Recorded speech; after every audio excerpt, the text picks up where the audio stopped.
Selamat siang Bapak Ibu, salam sejahtera bagi kita semua. Tabipun. Yang terhormat Ibu Kepala Sekolah SD Saveris Kota Bumi, yang saya hormati seluruh SDM SD Saveris Kota Bumi yang sedang berbahagia pada pagi hari ini. Marilah kita panjatkan puji dan syukur atas rahmat dan karunia-Nya lah kita dapat berkumpul di ruangan ini dalam rangka diseminasi budaya positif oleh Bapak Markus Tri Suhartanto, CGP Angkatan 10, Lampung Utara dengan modul 1.4. Saya Yedina Tri Rahayu yang akan memandu acara pada hari ini.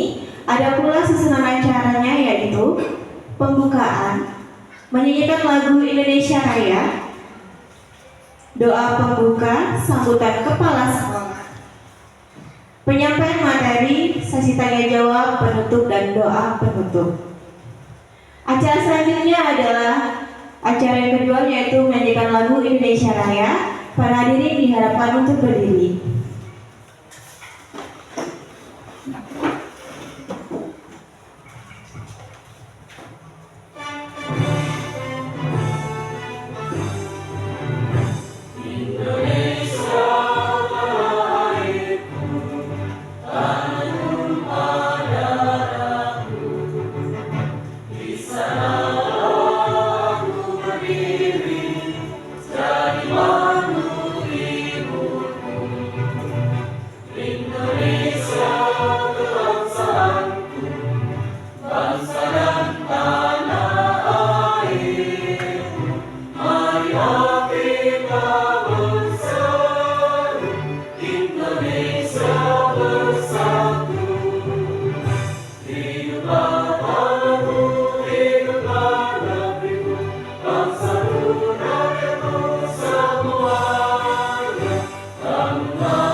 Terima kasih hadirin, diharapkan duduk kembali. Acara selanjutnya doa pembuka. Doa pembuka dipimpin oleh Ibu Teresia Triwidiadi SPD. Kepada Ibu Triwidi disilakan.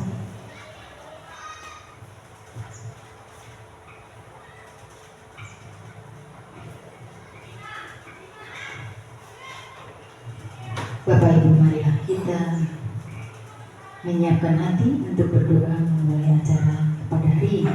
Dalam nama Bapa dan Putra dan Roh Kudus. Amin. Selamat pagi Tuhan, kami mengaturkan puji dan syukur kepada atas hari yang baik ini. Semoga apa yang akan kami rencanakan dan akan kami buat bersama senantiasa seturut kehendak-Mu dan karena berkat daripada-Mu. Berkati dan dampingilah kami dari awal hingga akhir acara ini. Semoga apa yang kami dapatkan dalam pengibasan budaya positif pada hari ini dapat memberikan hal-hal baik yang dapat dan boleh kami tumbuh kembangkan di sekolah kami. Ini semua kami mohon dengan perantaraan Kristus Tuhan kami. Amin. Santo Fransiskus Saveris, doakanlah kami. Amin. Dalam nama Bapa dan Putra dan Roh Kudus. Amin. Terima kasih Putri. Acara selanjutnya sambutan dari Kepala Sekolah Ibu Yustina Sri Muryani SPD. Kepada Ibu Yustina disilakan.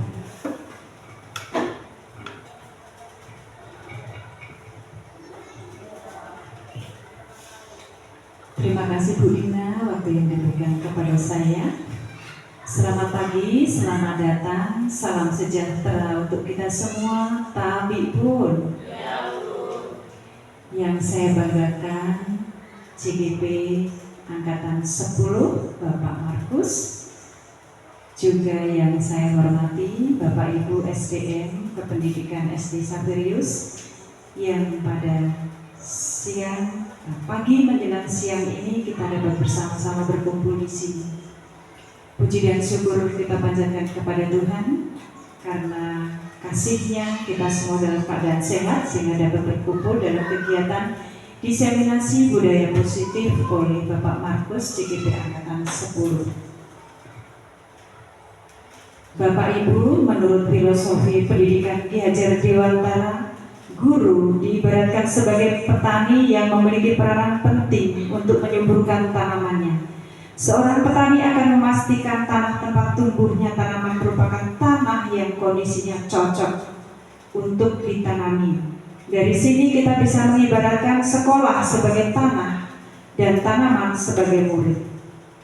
Untuk itu, kita sebagai guru harus mengusahakan sekolah sebagai tempat yang nyaman, aman, dan menyenangkan untuk bertumbuh, serta dapat menghindarkan murid dari hal-hal yang mengganggu pertumbuhan potensinya. Maka, seorang guru memiliki tanggung jawab untuk menciptakan suasana sekolah yang demikian, dengan menciptakan lingkungan positif yang terdiri dari warga sekolah yang saling mendukung, bekerja sama, saling menghargai, dan saling belajar sehingga tercipta kebiasaan-kebiasaan baik. Dari kebiasaan baik itu akhirnya dapat menumbuhkan karakter yang baik dan terciptalah budaya positif di lingkungan sekolah. Nah, untuk menciptakan itu, untuk menumbuhkan budaya positif sekolah, maka CGP berperan untuk mengimplementasikan, menularkan ilmu-ilmu yang didapatkan sehingga dapat membawa perubahan di sekolah kita, membawa dampak positif di sekolah kita. Jadi harapan sekolah dengan kegiatan ini benar-benar nanti akhirnya dapat terwujud di sekolah kita. Budaya positif yang akan disampaikan oleh Pak Markus, yang pertama disiplin positif dan nilai-nilai kebajikan universal, yang kedua teori motivasi, hukuman, penghargaan, restitusi, yang ketiga tentang keyakinan kelas, keempat kebutuhan dasar manusia dan dunia berkualitas, kelima posisi kontrol, dan keenam segitiga restitusi. Harapannya dengan kegiatan hari ini Bapak Ibu Guru dapat menciptakan budaya positif di sekolah, karena melalui budaya positif akan menciptakan lingkungan positif pula, lingkungan yang aman, nyaman, dan menyenangkan sehingga membuat murid merasa betah ada di sekolah. Demikian yang bisa saya sampaikan.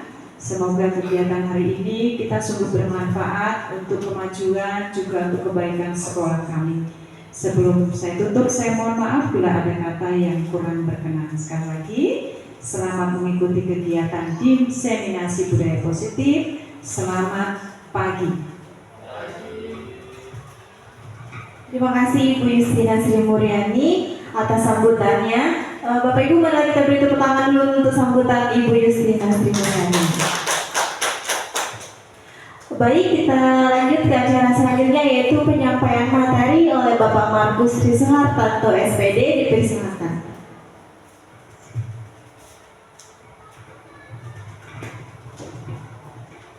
Terima kasih kepada pembawa acara Ibu Dina yang telah memulai acara. Saya ucapkan pula terima kasih kepada Bu Justin selaku Kepala Sekolah atas sambutan yang diberikan dan atas kehadirannya. Juga kepada rekan-rekan SD Saverius Kotabumi atas kehadirannya pada acara hari ini. Bapak Ibu, diseminasi budaya positif ini merupakan salah satu implementasi atas kegiatan sebagai calon guru penggerak, terlebih saya di angkatan 10. Jadi sekarang saya sudah sampai di modul 1.4, sudah berjalan selama kurang lebih 2 bulan. Nah, kami harus menyalurkan apa yang kami peroleh kepada teman-teman. Salah satunya adalah budaya positif ini. Jadi ini merupakan salah satu cara kami untuk merubah atau memperbaiki hal-hal yang ada di sekolah. Bagaimana kita sebagai seorang guru dengan mengikuti guru penggerak, kami memberikan pula kepada Bapak Ibu. Jadi apa yang kami dapatkan tersampaikan juga kepada Bapak Ibu di sekolah ini, sehingga kita berjalan bersama untuk memajukan pendidikan yang ada di Indonesia. Nah, saya akan mulai dengan pengertian dari budaya positif. Jadi, budaya positif ini merupakan nilai-nilai, keyakinan-keyakinan, kebiasaan-kebiasaan di sekolah yang berpihak pada murid. Nah, Bapak Ibu, kita tahu sekarang bahwa kita menggunakan kurikulum merdeka kan? Nah, kurikulum merdeka ini berdasarkan pendidikan filosofi dari Ki Hajar Dewantara seperti tadi yang telah disampaikan oleh Bu Yusti. Salah satunya yaitu adalah pendidikan yang berpihak kepada murid. Nah, dari pendidikan yang berpihak kepada murid ini kita menciptakan nilai-nilai atau keyakinan-keyakinan atau kebiasaan-kebiasaan di sekolah kita yang dapat mewujudkan sekolah yang berpihak kepada murid. Salah satunya adalah budaya positif. Dalam budaya positif yang akan kita pelajari hari ini, yang pertama kita akan belajar tentang perubahan paradigma baru. Jadi bagaimana cara mengajar baru yang disesuaikan dengan filosofi Ki Hajar Dewantara. Kemudian yang kedua, kita akan mendalami tentang disiplin positif. Kemudian di dalamnya ada nilai-nilai kebajikan universal, ada kebutuhan dasar manusia, ada motivasi perilaku manusia, ada posisi kontrol guru juga, kemudian keyakinan kelas yang akan kita buat bersama dengan peserta didik, dan juga segitiga restitusi. Yang pertama kita masuk dengan pembelajaran paradigma baru. Pembelajaran dengan paradigma baru merupakan pembelajaran yang dirancang berdasarkan prinsip pembelajaran berdiferensiasi, sehingga peserta didik belajar sesuai kebutuhannya berdasarkan tahap perkembangan sesuai psikologi modern untuk mewujudkan profil pelajar Pancasila. Jadi paradigma baru ini tujuannya adalah untuk mewujudkan profil pelajar Pancasila, yaitu ada beriman dan bertakwa kepada Tuhan Yang Maha Esa, kemudian berpikir kritis, mandiri, kreatif. Pelajar Pancasila beriman dan bertakwa pada Tuhan Yang Esa dan berakhlak mulia, berkebinekaan global, gotong royong, mandiri, kreatif, dan bernalar kritis. Nah, itulah dari tujuan paradigma baru ini. Nah, sebelum masuk ke penjelasan selanjutnya, untuk lebih memahami tentang apa sih paradigma baru, saya mengajak Bapak Ibu untuk melakukan kegiatan kepala tangan. Kegiatannya seperti ini. Nanti silahkan Bapak Ibu berpasang-pasangan. Kemudian nanti saya meminta satu orang dari pasangan itu untuk menuliskan sesuatu hal yang penting untuk dirinya. Pokoknya boleh tulis apa aja.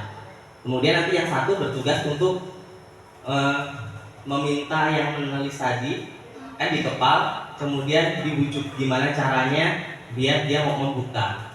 Tapi itu terserah Bapak Ibu mau buka atau enggak dengan cara yang teman sebelahnya. Boleh menggunakan membujuk, ngancam juga boleh di sini, menghardik, merayu, menyuap, dikasih makanan boleh. Kemudian apa saja lah pokoknya biar temannya itu bisa membuka. Bagaimana kita coba ya? Saya sediakan kertas di sini. Boleh berpasang-pasangan dulu mungkin. Gak sama lu, pasang-pasangan aja. Ayo ya saya.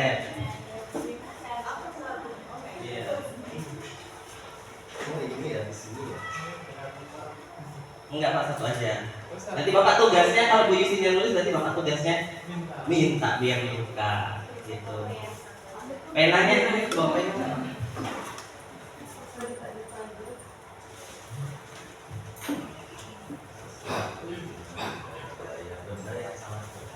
Boleh benda Pak, boleh apapun hal sesuatu.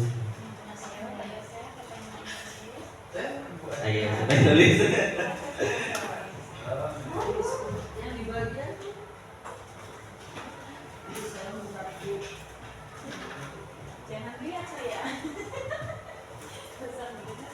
Sudah Bu? Sudah ditulis?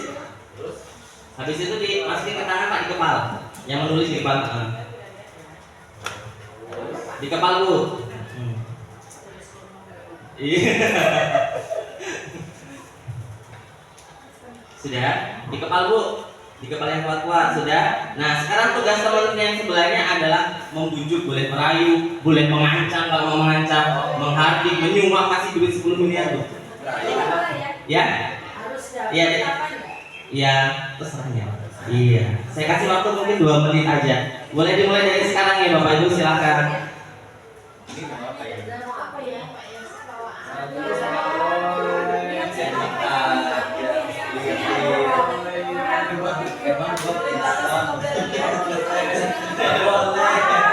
Maksa dulu.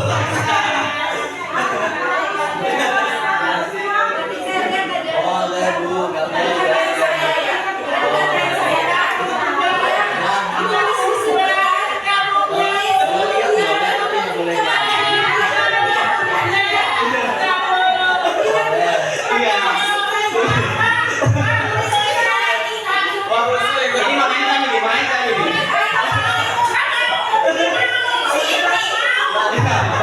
iya, terima kasih Bapak Ibu. Gimana perasaannya Bu? Kesel nggak dikasih ya Bu ya? Ya. Kalau gitu, udah dibagi-bagi nggak dikasih bentar ya? Saya minta settingnya. Bu Yun, Ibu Yun apakah memberikan kertasnya? Tidak. Kenapa Bu? Supaya apa ya, dari teman lawan saya berbicara itu supaya keingin tahunya lebih besar apa sih yang ada di dalam tangan saya. Iya. Apa yang akan Genggaman pengen tahu banget nggak sih gitu ya? Jadi nggak dikasih. Ya, berarti keinginan ibu sendiri untuk tidak memberi ya Bu ya, mengerti keinginan sendiri. Ada lagi mungkin saya minta Pak Yosef. Iya. Bapak tadi kayaknya dapat Bu Justin ya Pak ya? Iya. Apa yang dilakukan Bu Justin sampai dikasih Pak? Merayu saya. Jadi rayuannya Bu Justin manjur ya Pak? Kira-kira kenapa Pak Bapak memberi dengan rayuan itu? Pada dasarnya manusia itu makhluk sosial, Pak. Iya. Jadi harus saling menghargai. Selalu. Oke, baik. Apakah itu dari diri Bapak sendiri? Kalau makhluk sosial itu memberi, maksudnya dalam diri Bapak yakin nih kalau kita ini makhluk sosial, maka kita harus memberi. Apakah Bapak meyakini itu? Saya meyakini. Iya, yakin berarti dari diri sendiri ya. Dari diri sendiri. Iya, terima. Tepuk tangan hebat dulu kita sama Bapak Gun. Tepuk tangan hebat.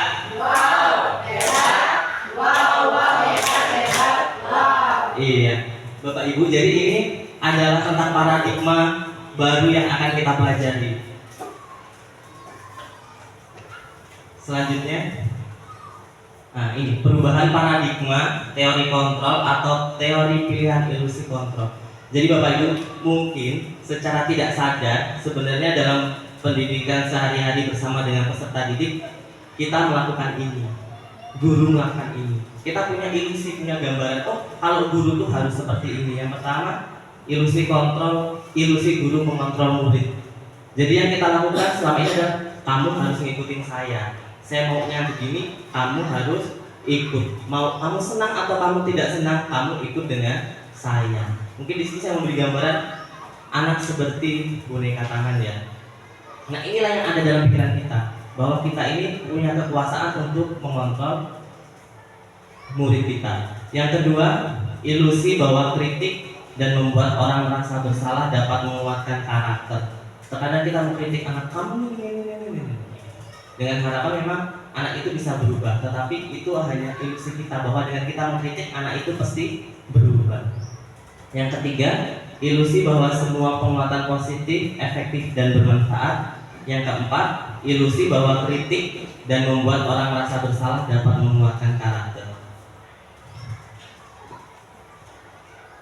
Nah ini penjelasannya Bapak Ibu. Yang pertama, ilusi guru mengontrol murid. Pada dasarnya kita tidak dapat memaksa murid untuk berbuat sesuatu jikalau murid tersebut memilih untuk tidak melakukannya. Walaupun tampaknya guru sedang mengontrol perilaku murid, hal itu demikian terjadi karena murid sedang mengizinkan dirinya dikontrol. Saat itu bentuk kontrol guru menjadi kebutuhan dasar yang dipilih murid tersebut. Teori kontrol menyatakan bahwa semua perilaku memiliki tujuan, bahkan terhadap perilaku yang tidak sesuai. Yang kedua, bahwa ilusi bahwa semua penguatan positif, efektif, dan bermanfaat. Penguatan positif atau bujukan adalah bentuk kontrol. segala sesuatu untuk mempengaruhi murid agar mengurangi suatu perilaku tersebut. Dalam kata lain, penambahan hal positif untuk memperkuat perilaku.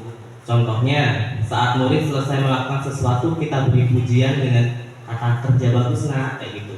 Contoh lain adalah saat pekerjaan lembur, atasan memberi bonus kepada pekerjaannya Bu Isti. Dikasih lembur, kasih bonus ya Bu. Yang ketiga, ilusi bahwa kritik dan membuat orang rasa bersalah dapat menguatkan karakter. Menggunakan kritik dan rasa bersalah untuk mengontrol murid menuju pada identitas gagal. Mereka belajar untuk merasa buruk tentang diri sendiri. Mereka membangkitkan dialog diri yang negatif. Kadang kalau sulit bagi guru untuk mengidentifikasi bahwa mereka sedang melakukan perilaku itu, karena seringkali guru cukup menggunakan suara halus untuk menyampaikan pesan negatif. Jadi terkadang kita kepada anak tidak perlu dengan kata kasar, tetapi dengan bahasa halus, dengan kalimat yang halus, tidak usah teriak-teriak, juga bisa menyampaikan sesuatu yang negatif.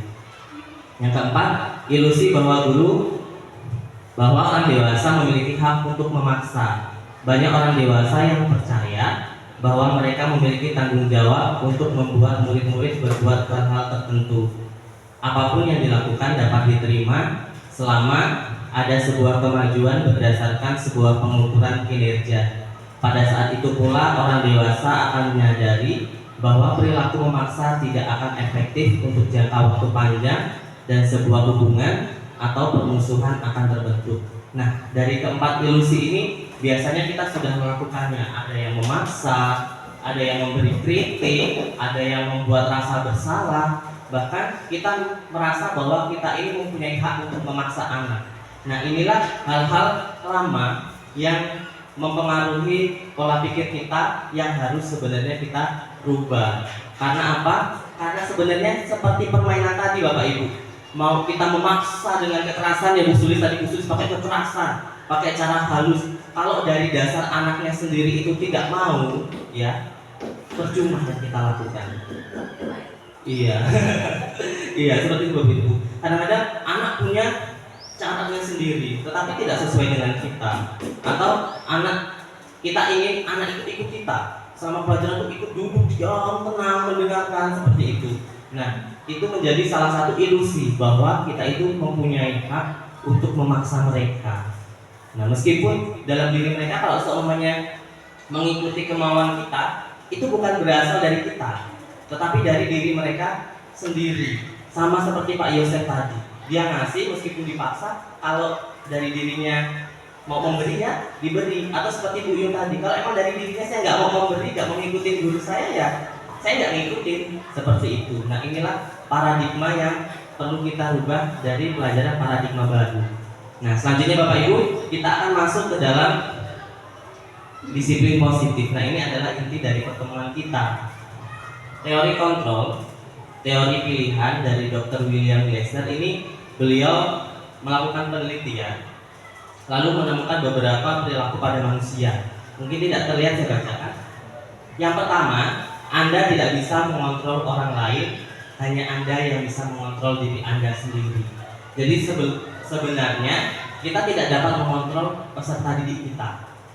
Hanya mereka yang mau mengontrol diri mereka sendiri, hanya mereka yang bisa. Seperti tadi yang saya sampaikan, mau kita marah, mau kita balik, kalau anaknya tidak mengizinkan dirinya untuk melakukan apa yang kita katakan, mereka tidak akan melakukan. Nah, karena itulah bagaimana cara mengatasinya, kita membuat disiplin.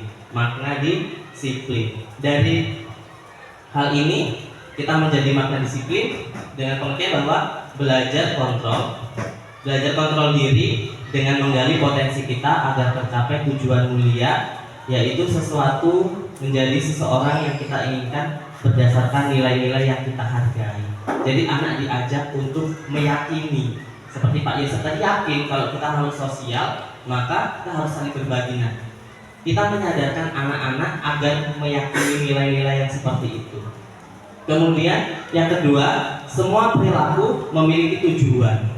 Jadi apa yang dilakukan oleh anak-anak kita itu memiliki tujuan berdasarkan versi mereka masing-masing. Nah, dari perilaku tujuan ini sebenarnya ada dua. Yang pertama ada motivasi ekstrinsik, yang kedua motivasi intrinsik. Motivasi ekstrinsik ini adalah motivasi yang berasal dari luar. Mereka mau melakukan itu karena dari luar, contohnya seperti hukuman atau juga hadiah, seperti itu. Contohnya, kalau kamu mau dapat hadiah, kamu harus melakukan ini, seperti itu. Nah, akhirnya apa? Itu berasal dari luar dirinya. Tetapi ada juga yang karena dia menghargai diri sendiri, seperti Pak Yosef tadi, maka itu adalah salah satu motivasi intrinsik, berasal dari dalam, tidak terpengaruh dengan orang lain yang ada di luar. Nah, dari motivasi menghargai diri sendiri tadi atau intrinsik, maka akan memunculkan nilai-nilai kebajikan universal. Nah, dari nilai-nilai kebajikan universal ini, ketika anak sudah yakin dengan apa yang dia pilih atau dia lakukan, maka akan terciptalah keyakinan kelas. Nah, ini yang akan kita gunakan nanti di kelas kita.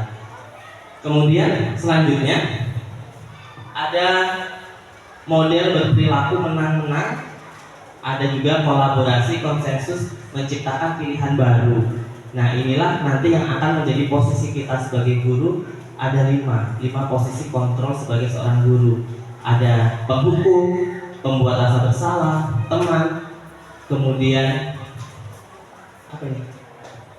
Pemantau, dan juga manajer. Nanti kita akan belajar seperti apa sih penghukum itu, akan seperti apa sih pembuat rasa bersalah. Lalu kita bisa melihat saya mau jadi yang seperti apa. Nah, itu tujuannya. Kemudian dari posisi kontrol kita ini, ketika terjadi sesuatu di dalam kelas, ketika pelaksanaannya, kita punya pegangan atau arahan dengan menggunakan segitiga restitusi untuk menyelesaikan masalah tersebut. Nah, ini yang ketiga. Kemudian yang keempat ada realitas kebutuhan kita berdasar kita berusaha memahami pandangan orang lain tentang dunia. Jadi perilaku murid di kelas kita itu sebenarnya menunjukkan mereka itu butuh apa sih gitu. Kalau di sini ada 5, yaitu yang pertama bertahan hidup, yang kedua penguasaan, yang ketiga kasih sayang dan rasa diterima, yang keempat kesenangan, dan yang kelima kebebasan. Nah, ini garis besar tentang disiplin positif.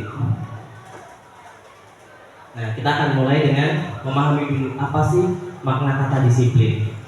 Kata disiplin berasal dari bahasa Latin disciplina yang artinya belajar. Makna asal dari kata ini berkonotasi dengan disiplin diri dari murid-murid Sokrates dan Plato. Disiplin diri membuat orang menggali potensinya menuju sebuah tujuan apa yang dia hargai. Namun dalam budaya kita, makna kata disiplin telah berubah menjadi sesuatu yang dilakukan seseorang pada orang lain untuk mendapatkan kepatuhan. Cenderung umum adalah menghubungkan kata disiplin dengan ketidaknyamanan, bukan dengan apa yang kita hargai atau pencapaian suatu tujuan mulia. Nah, jadi dari makna disiplin sendiri kita bisa melihat bahwa disiplin itu sebenarnya dilakukan oleh seseorang karena dia mempunyai tujuan atau dari dirinya sendiri. Jadi sebenarnya saya melakukan sesuatu, saya berangkat ke sekolah tidak terlambat itu dari dirinya sendiri karena dia punya tujuan. Berbeda dengan ketika peraturan, kalau kamu tidak datang jam 7 ke sekolah maka kamu akan dihukum. Nah, itu dari disiplin. Nah, yang pertama adalah nilai-nilai kebajikan universal. Nilai-nilai kebajikan adalah sifat-sifat positif manusia yang merupakan tujuan mulia yang ingin dicapai setiap individu. Nilai-nilai tersebut bersifat universal dan lintas bahasa, suku bangsa, agama maupun latar belakang. Yang pertama, setiap perilaku perbuatan memiliki suatu tujuan. Yang kedua, dengan mengaitkan nilai-nilai kebajikan yang diyakini, seseorang akan termotivasi intrinsik,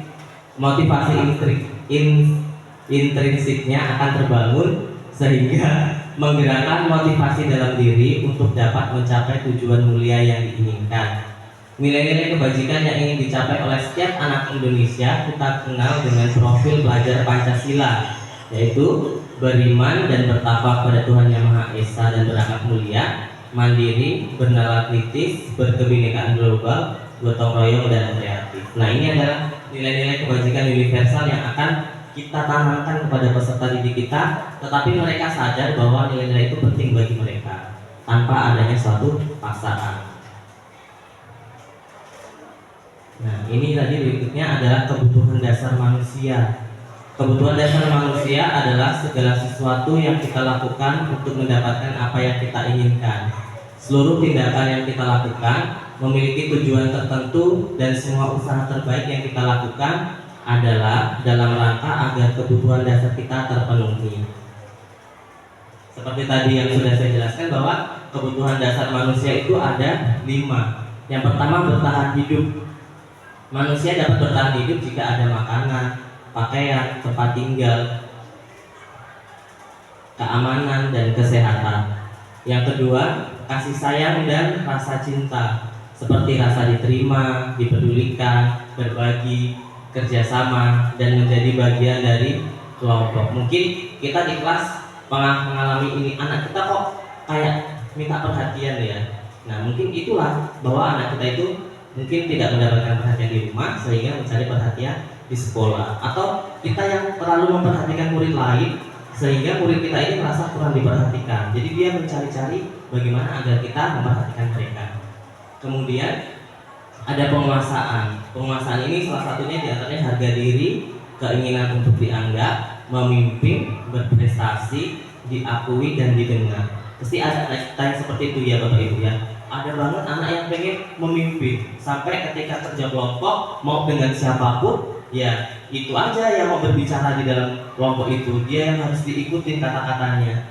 Atau juga yang dia ingin terlihat baik di depan temannya. Nah, ternyata mereka itu memiliki suatu kebutuhan, yaitu kebutuhan sebagai penguasa, bukan karena suatu kenakalan mereka, bukan karena apa yang mereka lakukan itu buruk, tetapi ternyata itulah kebutuhan mereka, dan kita sebagai guru harus tahu kebutuhan mereka itu. Selanjutnya ada kebebasan, ada mandiri, memiliki pilihan, mencoba hal baru, dan mampu mengendalikan arah dirinya. Kemudian ada kesenangan seperti bermain, humor, antusiasme, dan tertawa. Jadi kalau di dalam kelas kita ada anak yang suka bermain, ternyata itu adalah kebutuhan dominan yang ada pada diri mereka. Mereka ternyata anaknya suka bermain. Selanjutnya adalah motivasi perilaku manusia. Seperti yang tadi saya katakan bahwa manusia itu memiliki 2 motivasi dominan. Yang pertama adalah motivasi ekstrinsik. Yang kedua adalah motivasi intrinsik. Nah, motivasi ekstrinsik sendiri adalah motivasi yang berasal dari luar Bapak Ibu. Jadi ketika anak-anak kita melakukan sesuatu tetapi tidak berasal dari diri mereka, disebut intrinsik. Contohnya ketika anak-anak itu berusaha untuk menghindari ketidaknyamanan atau hukuman. Nah, dalam diri mereka akan ada apa yang akan terjadi apabila saya tidak melakukannya. Seperti itu. Contohnya seperti ketika datang terlambat seperti yang saya sampaikan, maka tiba-tiba dia datang terlambat, guru datang kepadanya lalu mengatakan keliling lapangan 5 kali. Nah, dalam dirinya faktor itulah yang membuat dia datang tepat waktu, tetapi bukan karena dari dirinya. Kalau tidak ada hukuman ya saya akan datang siang, seperti itu. Tapi karena ada faktor luar itu hukuman, dia datang terlambat, bukan dari kesadarannya. Ataupun untuk mendapatkan imbalan dari orang lain atau institusi. Mungkin contohnya ada perusahaan-perusahaan yang ketika mereka rajin datang tanpa terlambat satu hari pun dalam 1 bulan, mereka bisa mendapatkan reward mungkin. Atau kita sebagai guru, ketika kita administrasinya selesai, maka kita akan mendapatkan reward. Nah, itu termasuk menjadi salah satu motivasi intrinsik karena tidak berasal dari diri kita sendiri. Kalau nggak ada reward, ya udah, saya administrasinya santai-santai, mungkin seperti itu. Atau saya datang terlambat. Nah, ini adalah motivasi ekstrinsik. Kemudian yang kedua, motivasi intrinsik tadi itu untuk menghargai diri sendiri. Jadi kita sebagai guru, contohnya, kenapa kita melakukan menyusun RPP dan lain sebagainya, itu berdasarkan diri kita sendiri, bahwa tugas kita memang sebagai guru adalah menyusun RPP, administrasi. Meskipun ada reward, tidak ada reward, meskipun tidak ada penghargaan, ya itu tugas saya. Saya sadar, saya sebagai seorang guru harus melakukannya. Nah, inilah yang kita harapkan kepada peserta didik kita juga. Mereka melakukan segala sesuatu bukan dari luar, tetapi dari dalam diri mereka sendiri.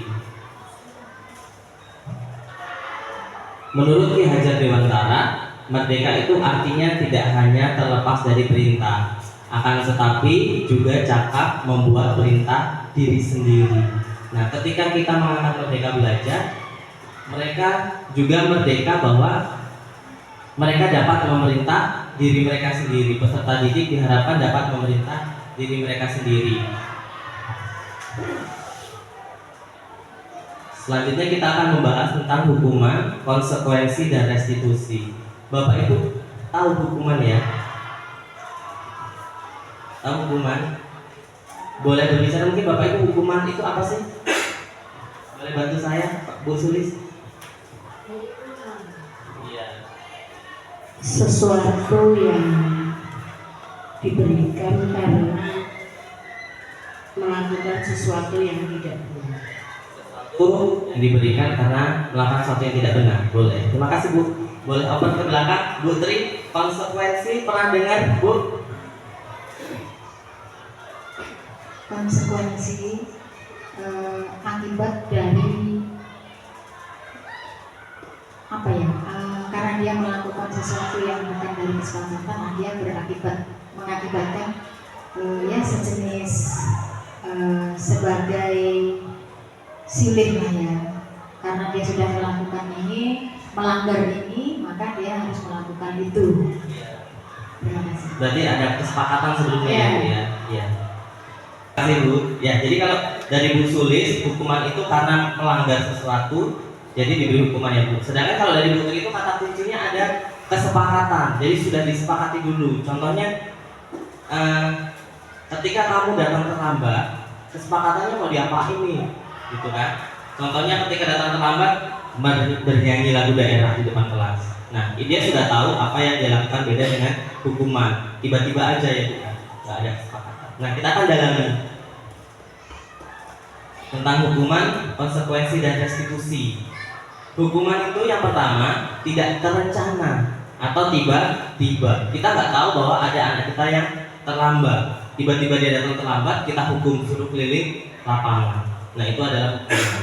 Kemudian murid tidak tahu apa yang akan terjadi. Murid tidak dilibatkan. Jadi tidak ada pembicaraan. Nah, kalau kamu datang terlambat, kamu akan lari keliling lapangan. Tidak ada. Jadi ketika dia datang terlambat, ya udah, tiba-tiba dia disuruh keliling lapangan. Kemudian hukuman itu berupa hukuman fisik atau psikis. Fisik ya tadi disuruh keliling lapangan, sedangkan kalau psikis itu biasanya ceramah gitu ya. Dikata-katain kamu ini gitu.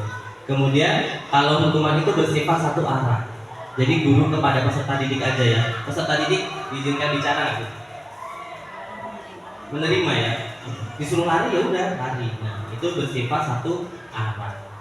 Kalau konsekuensi terencana atau disepakati, benar kata Bu Tri tadi. Ada kesepakatan di awal. Kalau datang terlambat, apa yang harus dilakukan? Sehingga yang kedua, murid dibuat tidak nyaman. Kalau ada konsekuensi kan murid nggak nyaman menjalankan ya Bu ya. Sehingga dia sudah tahu, wah aku terlambat ini, sebelum masuk kelas sudah nangis duluan. Karena akan disuruh lari di lapangan, kesepakatan. Dia nggak mau lari keliling lapangan, tetapi karena kesepakatan dia mau tidak mau harus lari. Jadi peserta didik itu merasa tidak nyaman. Sikap guru tetap selalu memonitor murid. Jadi kesepakatannya apa? Guru selalu mengingat-ingat, memperhatikan murid. Oh, ini nggak sesuai kesepakatan. Ini sesuai dengan kesepakatan. Jadi guru bertindak sebagai monitor bagi peserta didik. Sapam, iya, jadi sapam gurunya. Selanjutnya yang ketiga, restitusi. Restitusi sendiri merupakan proses menciptakan kondisi bagi murid untuk memecahkan masalahnya.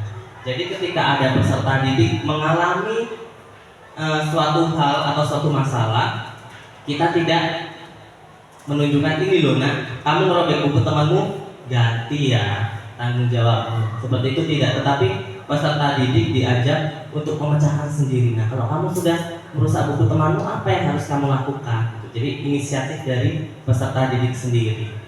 Proses berkolaborasi yang mengajarkan murid mencari solusi sendiri, seperti yang saya sampaikan tadi. Nah, Bapak Ibu pernah menghukum peserta didik? Pernah menghukum tidak, Bu? Pak? Pernah? Enggak pernah ya? Pernah nggak, Bu? Pernah. Biasanya hukuman itu terjadi karena apa sih? Karena apa, Pak Yosef? Karena ada sesuatu hal yang dilanggar, misalkan anak tidak mengerjakan tugas. Berarti anak melakukan hal yang tidak sepatutnya mungkin ya hukuman. Tetapi ternyata, terima kasih Pak Yusuf. Tetapi ternyata Bapak Ibu, penghargaan juga bisa menghukum peserta didik. Kenapa? Yang pertama, bahwa penghargaan itu berlaku sama dengan hukuman dalam arti meminta atau membujuk seseorang melakukan sesuatu untuk memenuhi suatu tujuan tertentu dari orang yang meminta atau membujuk. Seperti permainan kita tadi, meskipun dia sudah lebih mendapatkannya, tetapi karena tuntutan dari kita, maka apa yang dia dapatkan di awal itu berdasarkan dari dirinya sendiri, motivasinya intrinsik. Kemudian ketika kita beri penghargaan, akan menjadi ekstrinsik dari orang lain. Contohnya, ketika anak itu bisa menjawab soal pembelajaran di dalam kelas, dia berasal dari dirinya sendiri karena aku bisa, aku mau. Tetapi wah hebat, kamu karena bisa menjawab dapat coklat. Nah, besok lagi dapat coklat lagi. Akhirnya motivasi awalnya karena aku mau berusaha dan aku bisa berubah menjadi karena dapat coklat. Nah, itulah hukuman yang dimaksud dari penghargaan. Dan hukuman itu bisa berpengaruh jangka pendek ataupun jangka panjang. Bisa berlaku dalam jangka pendek ataupun jangka panjang. Yang akhirnya menjadi hukuman, sehingga dengan penghargaan yang kita kurangi itu mengurangi ketepatan. Mungkin contohnya ketika cepet-cepetan kali-kalian, kalau kamu bisa dapat permen.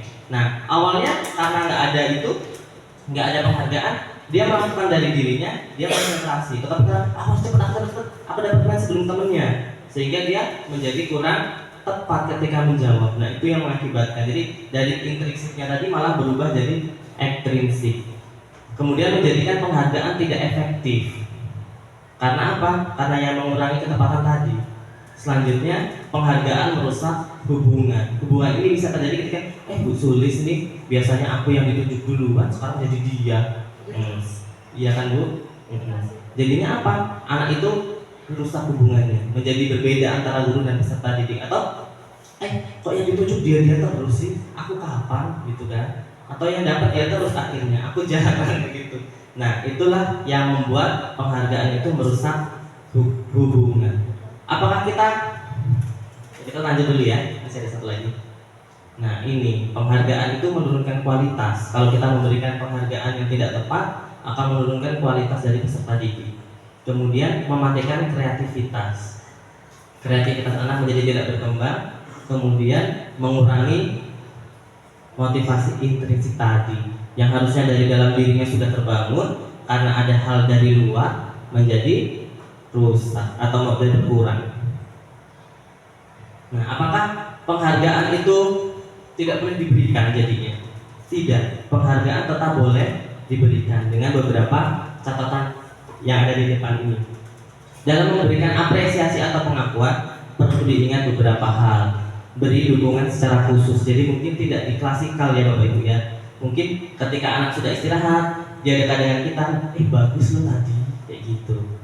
Kamu bisa loh mengerjakannya ternyata. Jadi muncul langsung dari dalam dirinya. Kalau di depan kelas kan, bagus loh Tri hari ini pintar kerja matematikanya. Akhirnya yang muncul apa? Motivasi dari luar, pengen dipuji sama teman-temannya. Tetapi ketika hanya berdua, akan memberikan nilai yang berbeda.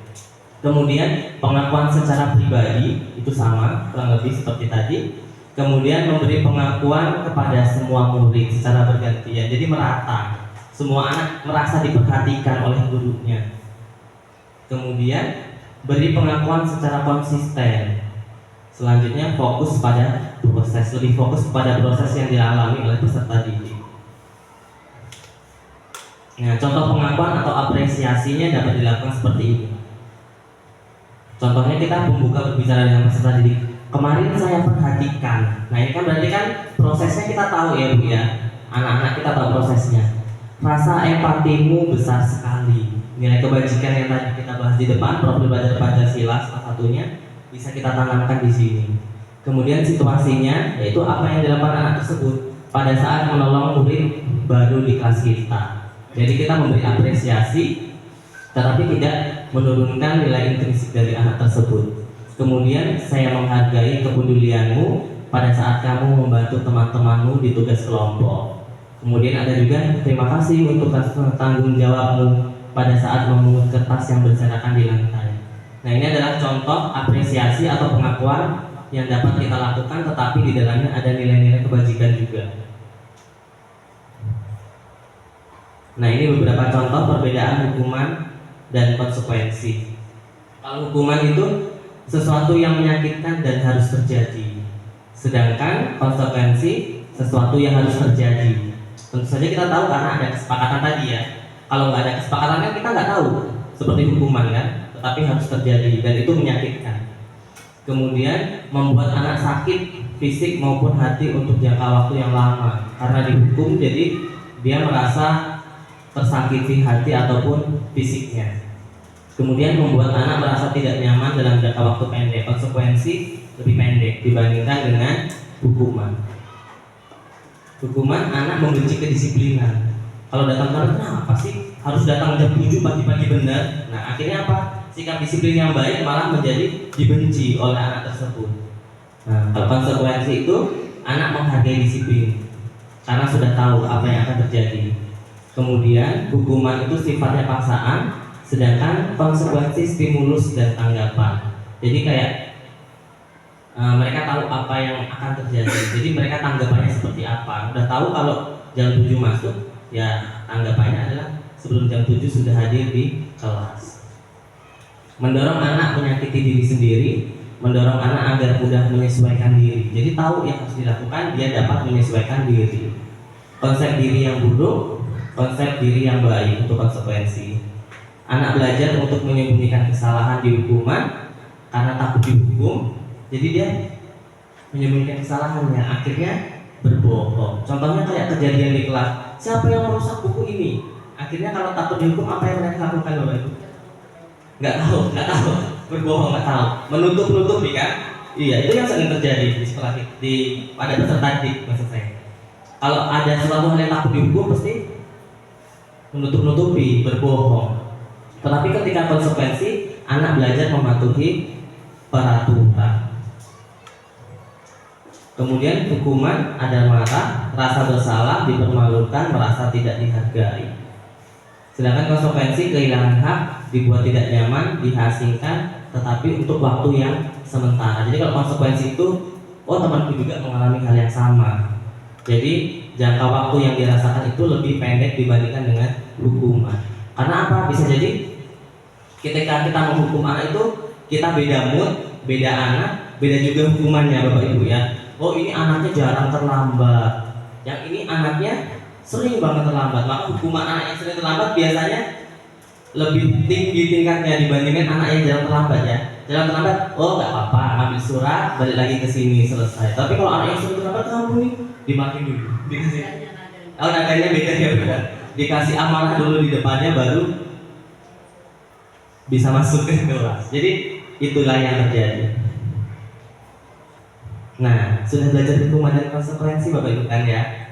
Untuk mengetes pemahaman kita, saya akan mengajak untuk melihat tindakan guru ini. Boleh angkat tangan mungkin nanti atau bareng-bareng aja. Yang pertama, mencatat 100 kali di dalam buku kalimat saya tidak akan terlambat lagi karena terlambat ke sekolah. Kira-kira hukuman atau konsekuensi Bapak Ibu? Hukuman ya, sepakat ya. Yang kedua, lari mengelilingi lapangan basket 2 kali karena terlambat hadir di sekolah. Hukuman. Setuju Bu? Pak setuju ya. Gimana Bu? Berarti hukuman ya. karena nggak pernah buat konsekuensi. Oh, iya. Ini contoh ya Bu ya. Yang ketiga, murid diminta untuk push up 15 kali karena tidak menggunakan masker di sekolah. Hukuman apa konsekuensi?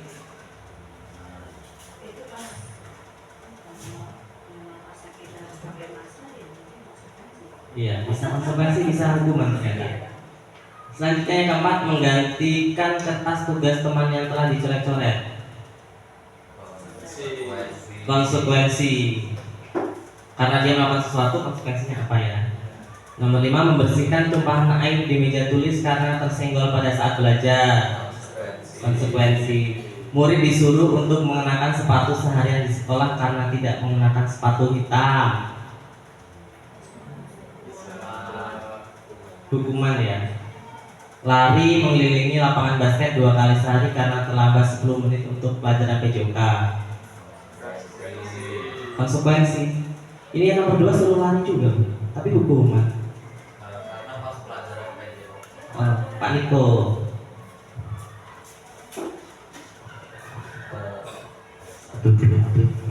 Oke, kalau menurut saya, barangkali nanti kurang atau salah mohon ditambahkan. Tindakan guru di situ menyuruh, bukan menyuruh, lari mengelilingi lapangan basket 2 kali karena terlambat 10 menit. 10 menit untuk pelajaran PJOK. Untuk pelajaran PJOK itu kan kalau lari itu memang olahraga. Dan di situ terlihat ada kesepakatan terlambat 10 menit. Mungkin ada waktu ketentuan waktunya yang sudah disepakati. Jadi kesepakatan mereka kalau terlambat konsekuensinya harus lari. Toh juga lari itu masih tergolong dalam pelajaran PJOK, jadi bukan hukuman. Iya. Baik, terima kasih Pak Niko. Begitu ya Bapak Ibu ya. Setuju ya. Karena masih konteksnya masih pelajaran olahraga dan hukuman yang diberikan pun masih berhubungan dengan olahraga. Bisa jadi dalam waktu 10 menit ini guru PJOK-nya sudah mengajak pemanasan. Nah, dia belum ikut pemanasan, maka pemanasannya adalah lari. Nah, lalu tadi ada murid diminta push up 15 kali karena tidak menggunakan masker ke sekolah. Tadi ada kebingungan ya Bu ya. Konsekuensi atau hukuman. Kalau kita lihat push up apakah ada hubungannya dengan kesehatan ketika berhubungan dengan masker? Tidak ada ya, berarti termasuk ke dalam hukuman. Nah, itu kita bisa membedakan apakah yang terjadi itu berhubungan dengan hal yang sedang terjadi, hukumannya, kegiatannya itu apakah masih berhubungan atau tidak. Contohnya seperti PJOK tadi, masih berhubungan karena Kalau misalnya pas nyanyi mungkin pelajaran seni budaya, iya, SBK ya, iya. SBK terus terlambat karena pas pelajaran SBK disuruh nyanyi ke depan, itu konsekuensi. Sepertinya masih konsekuensi ya, karena masih ada hubungannya kan, bukan suatu hal yang berbeda jauh bertentangan seperti itu. Contohnya itu masker sama disuruh push up, kan tidak ada hubungannya. Bagaimana Bapak Ibu, kita lanjut? Sudah paham ya? Sudah lebih mendalami lah. Nah ini tadi. Yang pertama ternyata hukuman, yang kedua hukuman, yang push up tadi juga hukuman, karena tidak ada hubungannya. Kemudian ada konsekuensi mencoret-coret, kemudian membersihkan tumpahan air juga konsekuensi. Kemudian yang keempat meminta memakai sepatu, tidak memakai sepatu sehari itu hukuman. Kemudian yang terakhir PJOK konsekuensi. Wah, hebat-hebat Bapak Ibu sudah bisa membedakan konsekuensi dan hukuman. Nah, selanjutnya yang ketiga tadi ada restitusi. Mungkin terdengar asing tidak? Asing ya. Apa restitusi? Restitusi adalah proses menciptakan kondisi bagi murid untuk memperbaiki kesalahan mereka sehingga mereka tidak kembali pada kelompok mereka mereka bisa kembali ke kelompok mereka dengan karakter yang lebih kuat. Restitusi juga merupakan proses kolaboratif yang mengajarkan murid untuk mencari solusi untuk masalah mereka dan membantu murid berpikir tentang orang seperti apa yang mereka inginkan dan bagaimana mereka harus memperlakukan orang lain. Itu adalah kegiatan restitusi Bapak Ibu.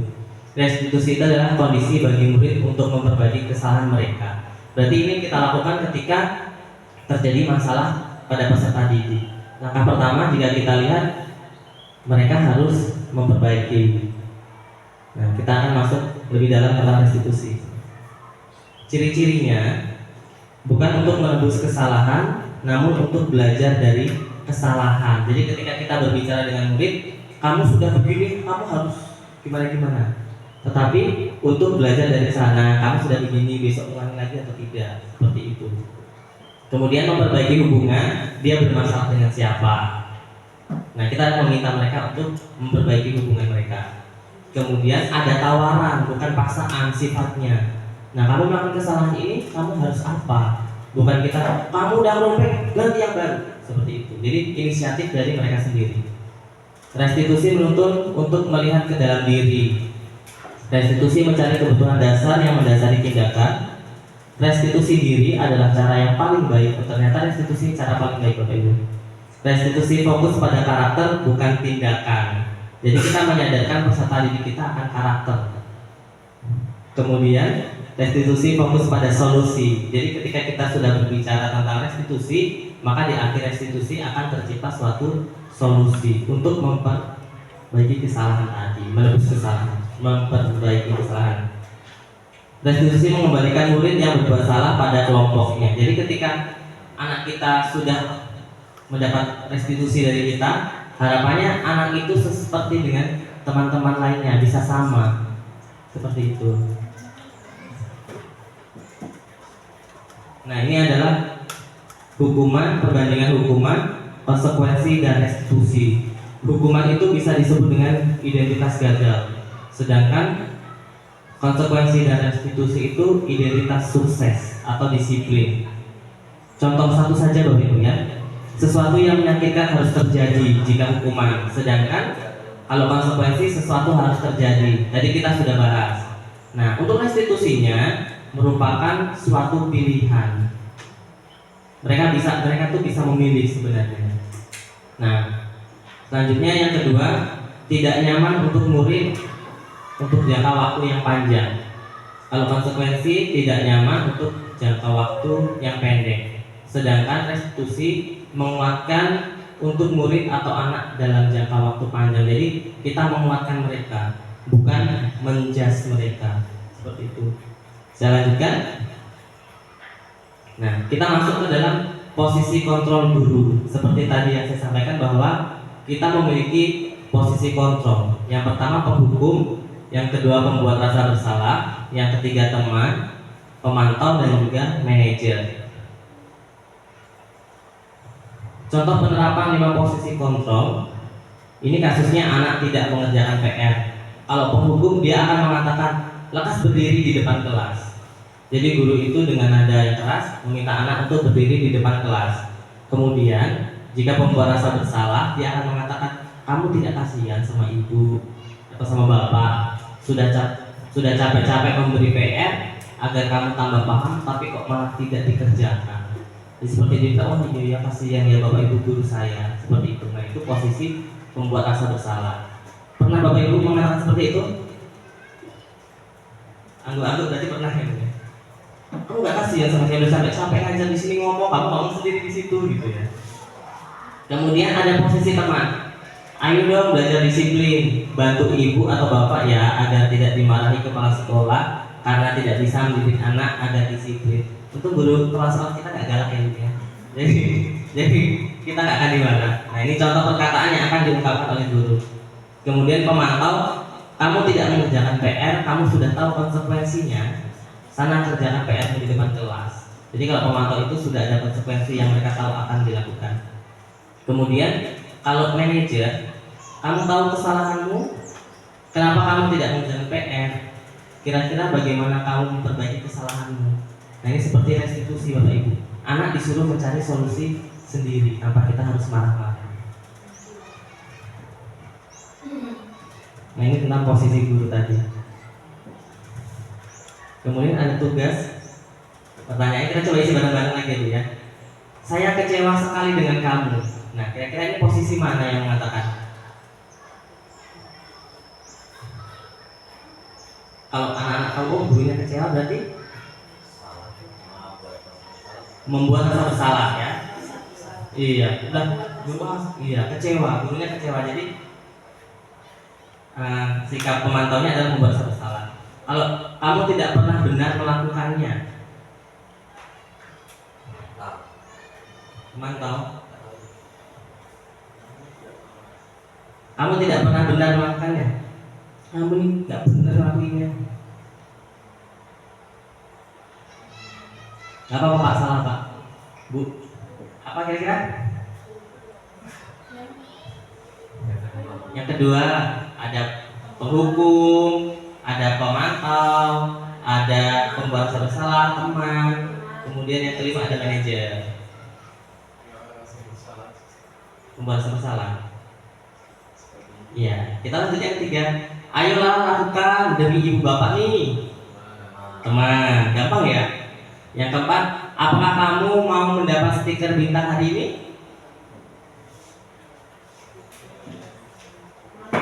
Teman. Yang kelima, bagaimana kamu bisa menyelesaikan masalah ini? Manajer, gampang bener manajer. Kamu selalu yang paling terakhir. Pemantau. Kita lihat ini ya.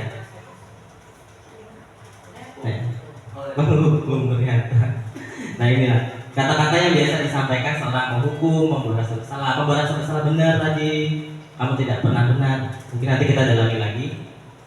Ayolah lakukan dari beberapa teman, pemantau, manajer, dan penghukum. Ini adalah 5 posisi kontrol seorang guru. Biasanya kita pasti melakukannya di kelas kan. Penghukum kita menghukum anak, kita kadang-kadang menjadi mengucapkan kata-kata sebagai teman, kemudian sebagai manajer, kemudian sebagai pemantau. Nah, selanjutnya kita akan masuk ke keyakinan kelas Bapak Ibu. Mengapa keyakinan kelas? Mengapa bukan peraturan kelas? Apa ya? Apa sih bedanya keyakinan sama peraturan? Kita dibuat bersama. Gimana Bu Sulis? Enggak apa-apa, bukan kita aja.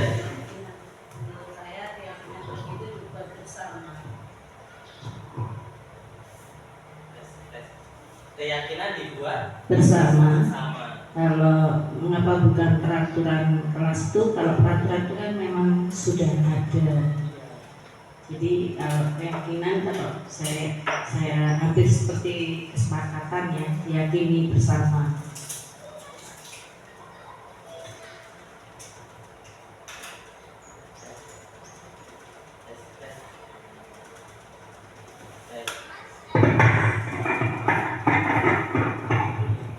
Tes ya.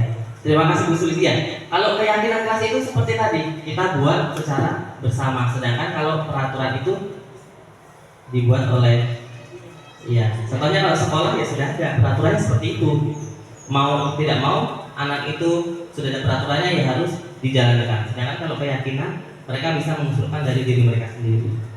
Contohnya, mengapa kita memakai peraturan harus menggunakan helm bila mengendarai kendaraan roda 2 Bapak Ibu? Pernah naik motor kan?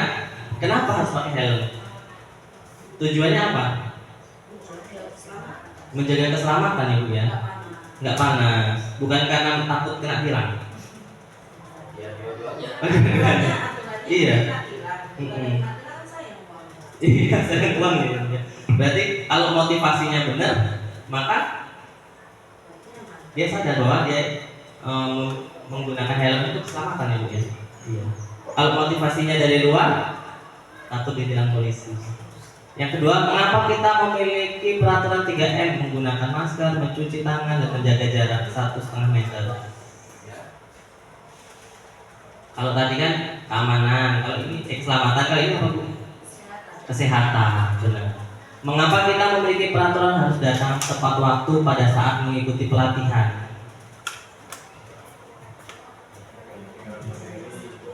Agar disiplin. Nah itu nilai-nilai yang bisa kita ambil.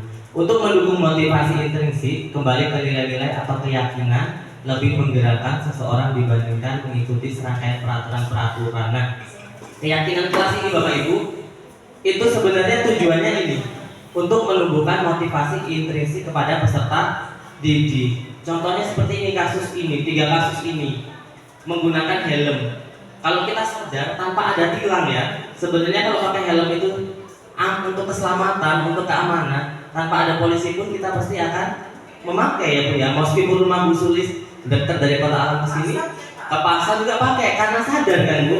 Nah itu yang disebut dengan motivasi intrinsik. Kemudian menggunakan masker juga kita sadar kalau menggunakan masker itu sehat. Kemudian mengapa kita memiliki peraturan harus datang tepat waktu pada saat mengikuti pelatihan itu untuk disiplin. Nah, harapannya dengan keyakinan kelas ini, ketika kita nanti sudah membuat keyakinan kelas di kelas kita masing-masing, motivasi intrinsik dari peserta didik inilah yang keluar, bukan karena takut hukuman lagi, tetapi karena kesadaran dari dalam diri mereka masing-masing. Gitu ya Bapak Ibu ya. Nah, keyakinan kelas. Keyakinan kelas itu apa? Keyakinan kelas adalah kesepakatan kelas yang berisi aturan untuk membantu guru dan murid bekerja sama, membentuk kegiatan belajar mengajar yang efektif. Itu dia arti dari keyakinan kelas. Kesepakatan yang berisi aturan membantu guru dan murid. Jadi ketika ada peraturan kelas, guru terbantu, murid juga terbantu. Keyakinan kelas diterapkan sebagai salah satu cara dalam membangun budaya positif. Berarti nanti ketika kita akan melakukan budaya positif di kelas kita, alangkah baiknya memiliki sebuah keyakinan kelas. Benar. Guru sebagai fasilitator.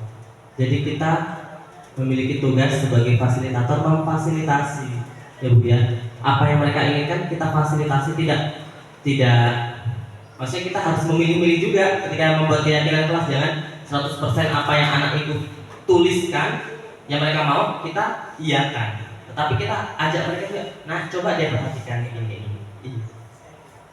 Benar, siswa benar-benar bisa meyakini nilai-nilai dan karakter baik dalam dirinya untuk diri mereka sendiri. Jadi dari keyakinan kelas itu anak-anak yakin. Jadi yang ditumbuhkan adalah motivasi intrinsik tadi. Peraturannya apa? Namanya menghormati orang lain. Mereka yakin dari diri mereka sendiri bahwa kita harus menghormati orang lain. Iya benar. Dari diri anak sendiri. Tujuannya yang pertama, menciptakan pembelajaran yang berpusat pada murid sesuai filosofi kerja Dewantara. Kemudian memunculkan ketertiban murid dalam menentukan kelas yang diimpikan sehingga murid lebih bertanggung jawab akan keputusan yang mereka buat bersama. Jadi kan keyakinan kelas bukan sekolah yang buat kan Bu, Pak? Yang buat adalah peserta didik. Jadi mereka tumbuh rasa tanggung jawabnya karena mereka yang membuat. Benar.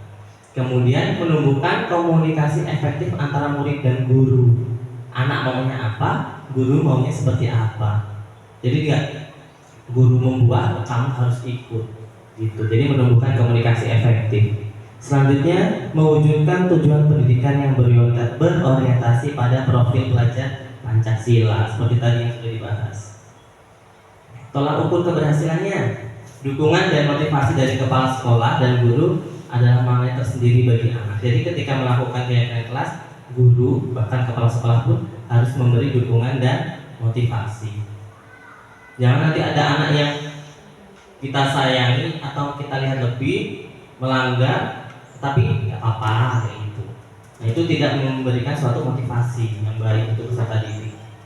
Yang kedua, kesadaran diri akan perilaku positif di dalam interaksi kepada guru dan teman. Jadi berasal dari diri, kesadaran diri.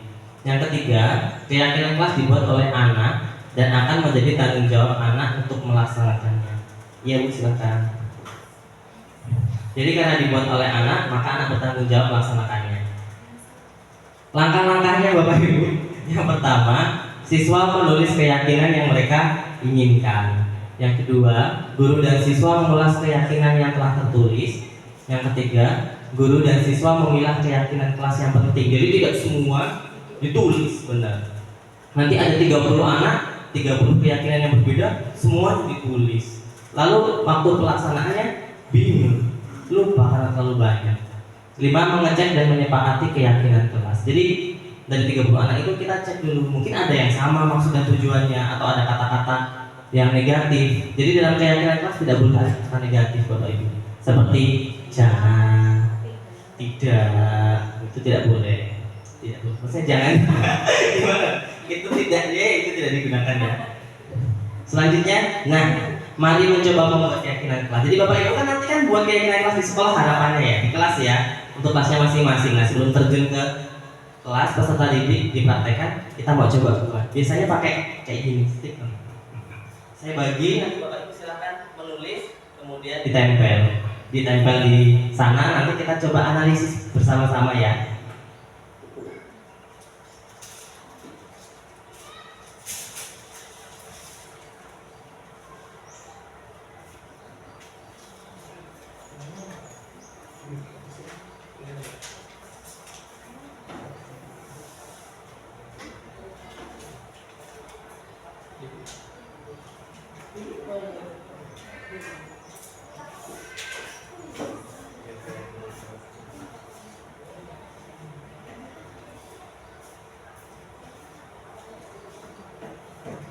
Boleh Bapak Ibu kalau sudah selesai boleh ditempel.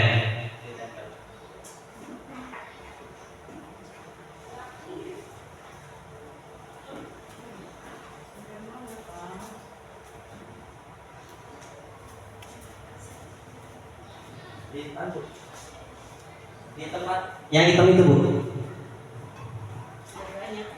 Ini Bu, di sini aja. Di sini saja.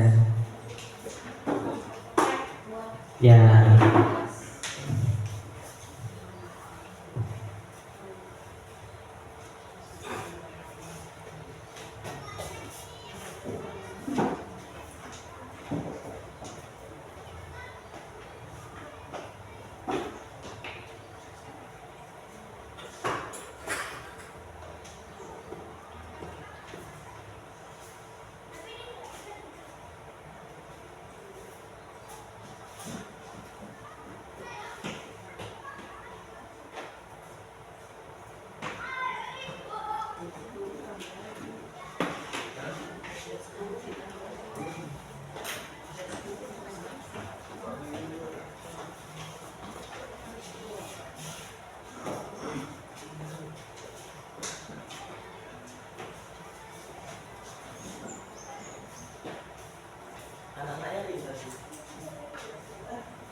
Berapa ini? 1, 2, 3, 4, 5, 6, 7, 8. Dua lagi Bu. Ya yang belum ya. Ya belum.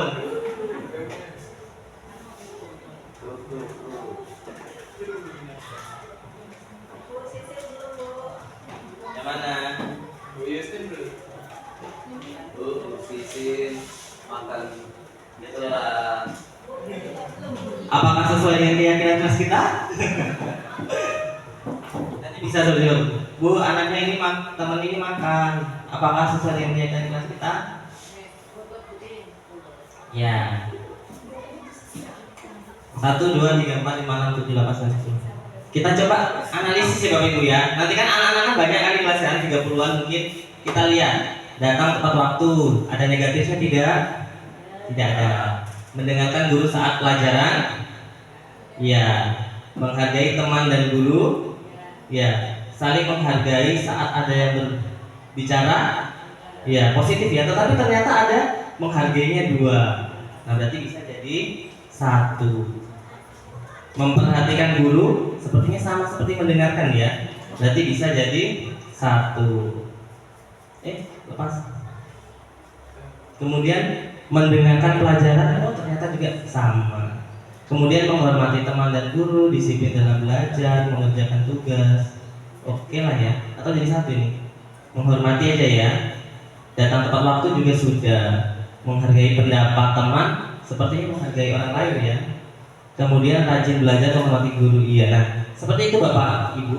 Jadi kita lihat ada kalimat negatif atau tidak. Jika tidak, bisa kita pilih apakah masih sama konteksnya. Jika masih, kita bisa menyamakan. Nanti bahasanya bisa kita perbaiki sendiri bersama-sama dengan peserta didik. Akhirnya dari 30 kesepakatan kelas, 30 siswa mungkin bisa dapat 3 atau 4 atau 5. Nah, lebih baiknya bahwa keyakinan kelas ini meskipun ada 10 yang berbeda, mungkin kita bisa ambil 5 dulu untuk kita praktekkan, untuk kita gunakan. Kemudian nanti setelah berjalan 1-2 bulan baru kita evaluasi apakah keyakinan kelas ini sudah berjalan. Kalau belum, apa kendalanya? Kalau sudah, kita bisa tambah dengan keyakinan kelas yang baru. Yang mungkin kan selama 2 bulan sudah berjalan, tahu kan Bu apa yang harus kita lakukan pada peserta didik kita. Mungkin anak-anak juga bilangnya sudah tahu, oh yang biasanya ini begini sifatnya, bisa dia tulis kembali. Jadi bisa menambah kekayaan dalam keyakinan kelas. Itu keyakinan kelas. Selanjutnya yang terakhir sepertinya segitiga restitusi. Yang tadi kita bahas tentang restitusi. Segitiga restitusi merupakan suatu proses dialog yang dijalankan oleh guru agar dapat menghasilkan murid yang mandiri dan bertanggung jawab. Langkah-langkahnya, yang pertama ada menstabilkan identitas, yang kedua ada validasi tindakan yang salah, yang ketiga ada menanyakan keyakinan kelas. Jadi keyakinan yang sudah kita buat tadi, kesepakatan bisa kita tanyakan. Semuanya anaknya ribut, lalu bermasalah ribut. Kita bisa tanya, apakah sesuai dengan keyakinan kelas kita? Seperti itu. Kita tidak marah, kamu ini sudah dibuat keyakinan kelas kayak gini, kok masih aja ribut? Tanya aja, apakah sudah sesuai dengan keyakinan kelas kita? Jika belum, dia sadar dari dirinya sendiri bahwa yang dia lakukan tidak sesuai dengan keyakinan kelas. Menstabilkan identitas, yaitu untuk membuat anak yang merasa gagal karena berbuat salah menjadi positif terhadap dirinya. Biasanya kan anak, aku salah gitu kan. Nah, tetapi ini kita ajak agar anak itu meskipun sudah berbuat salah, tetapi tetap menilai dirinya secara positif. Contohnya, berbuat salah itu hal yang manusiawi. Kita bisa mengatakan seperti itu. Kemudian, tidak ada manusia yang sempurna. Bisa juga bilang seperti itu. Atau, Bapak Ibu juga berbuat salah kok. Kita pasti bisa menyelesaikannya dengan permasalahan ini. Nah, nanti format-format ini bisa kita gunakan ketika kita melakukan segitiga restitusi. Yang kedua, validasi kebutuhan, yaitu membantu murid mengenali basic atau kebutuhan dasar yang ingin dipenuhinya ketika melakukan kesalahan itu. Jadi kita tanya kepada anak, kamu pasti punya alasan mengapa melakukannya. Jadi kita tahu anak itu melakukannya alasannya karena apa. Jadi nggak langsung kita marahin, kita tanya dulu apa alasannya. Nah, ini adalah tahap dari validasi kebutuhan. Yang ketiga, menanyakan keyakinan. Nah, yang tadi itu, anak melihat kesalahannya dihubungkan dengan norma sosial dan nilai-nilai yang mendasari manusia berinteraksi dengan orang lain. Contohnya, guru bisa berkata, apa nilai yang kita percaya di kelas kita? Seperti itu. Atau kamu ingin menjadi anak seperti apa dan lain sebagainya. Ini adalah tahapan dari keyakinan segitiga restitusi. Nah, saya akan menampilkan praktek segitiga restitusi yang telah saya jalankan. Ini juga masuk ke dalam modul 1.4.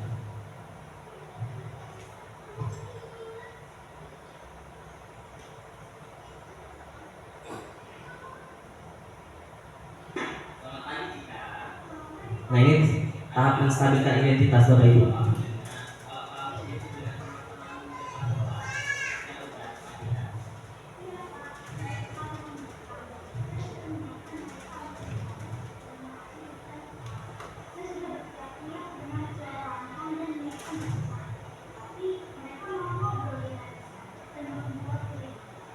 Begitu, pantas saja kamu marah dan kesal. Saya ulangi ya Bapak Ibu ya. Pak Markus pun akan Selamat pagi Cika. Selamat pagi Pak. Ada apa Cika? Tadi Bapak mendengar kalau kamu ribut dengan teman-temanmu di depan kelas ketika berbaris pagi hari. Iya Pak, saya kesal dengan mereka. Saya sudah menyiapkan mereka untuk berbaris dengan rapi di depan kelas. Saya sudah berteriak-teriak dengan suara lantang dan menyiapkan barisan. Tetapi mereka malah ngobrol di barisan dan membuat keributan. Oh begitu, pantas saja kamu marah dan kesal. Jika menjadi Cika, Pak Markus pun akan melakukan hal yang sama. Jadi saya menggunakan kalimat yang tadi. Lalu, apa yang Cika lakukan selanjutnya? Karena saya merasa kesal dan marah, saya akhirnya membentak-bentak mereka Pak. Oh begitu, tetapi kamu melakukan itu karena alasan tertentu bukan? Iya lah Pak, masa saya diam saja ketika saya melakukan, tetapi teman-teman malah ribut dan tidak mendengarkan apa-apa dari saya. Padahal saya sudah berteriak-teriak kamu sudah berusaha tetapi tidak didengarkan oleh orang lain. Untuk kamu tidak bertindak lebih lanjut lagi, hanya membentak-bentak mereka. Untuk saya hanya membentak mereka, berapa selesai dengan mereka yang sering mendengarkan alasan saya? Iya, itu pasti. Tetapi kamu masih memilih bersabar dan dapat bertahan dan tidak berbuat lebih parah lagi. Iya, Pak. Nah, sekarang kita lihat dari tindakan yang kamu lakukan tadi membentak-bentak teman kamu di depan kelas, apakah tindakan itu sesuai dengan keyakinan kelas kita? Tentu saja, Pak. Jadi keyakinan apa yang keluar sesuai berdasarkan apa yang terjadi pagi tadi? Keyakinan telah menghargai orang lain, karena saya sekarang bersabar, Pak. Jadi kamu yakin bahwa menghargai orang lain itu penting? Iya, Pak, saya yakin. Iya, Bapak setuju. Memang menghargai orang lain itu penting. Lalu ada keyakinan yang harus kita lakukan meskipun kita sedang marah, kan? Iya, Pak, saya harus bersabar menenangkan diri dan mencoba berpikir akan apa yang akan saya lakukan. Nah, kira-kira kamu bersedia tidak memperbaiki masalah ini? Bersedia, Pak. Kira-kira kalau kamu memperbaiki masalah ini, kamu akan menjadi orang seperti apa? Saya akan menjadi orang yang sabar dan berpikir tenang. Iya, lalu bagaimana rasanya menjadi orang seperti ini? Tentu saja saya merasa nyaman, Pak. Baiklah, kalau begitu sekarang, ayo kita pikirkan bagaimana menyelesaikan masalah ini. Saya akan meminta maaf kepada teman-teman, Pak, dan belajar lebih bersabar. Iya, Bapak juga akan mengajak teman-teman untuk berusaha menghargai dan menghormati orang lain ketika mereka sedang berbicara. Jadi ketika di dalam kelas, agar semuanya berjalan dengan kondusif. Oke, Cika? Nah, kelas dulu dong. Selamat pagi, nama saya Cika Livia Martau dari kelas 5A SD Saveus Patali. Nah, itu Bapak Ibu.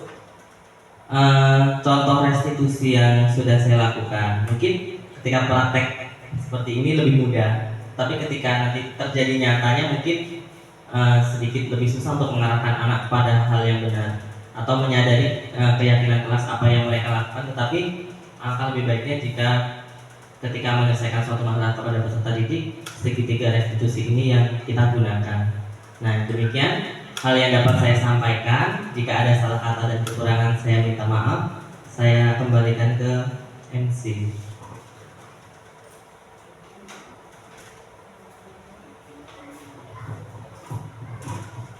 Oke, luar biasa penyampaian materi oleh Bapak Markus. Beri tepuk tangan dulu untuk Bapak Markus.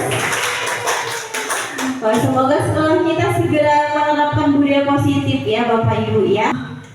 Oke Bapak Ibu, sebelum kita tutup, ya sebelum acara ini berakhir, apakah ada yang ditanyakan? Kita mau buka sesi tanya jawab dulu ya. Ada yang mau ditanyakan? Oh, Pak Yosef, oke Pak.